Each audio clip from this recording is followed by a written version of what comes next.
Ito ay rated SPG. Striktong patnubay at gabay ng magulang ang kailangan. Maaaring may masiselang tema, lengguwahe, karahasan, sexual, horror o droga na hindi.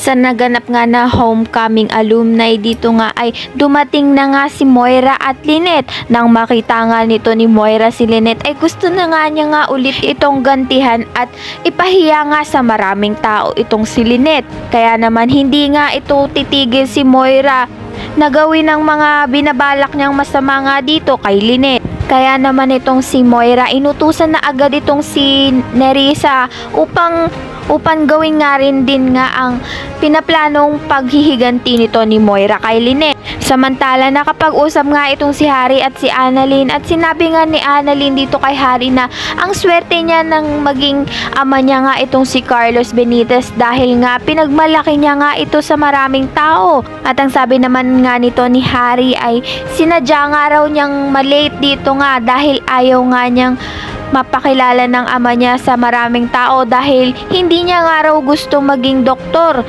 Narinig nga ito ni Dr. Benitez.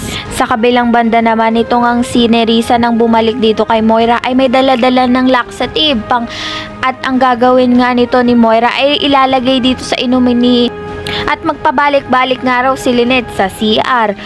May chance ngang magkabaliktad ang inumin nila Moira at Lynette at si Moira nga ang mapahamak. Ayan ang aabangan natin dito nga lang sa Abot Kamay na Pangarap.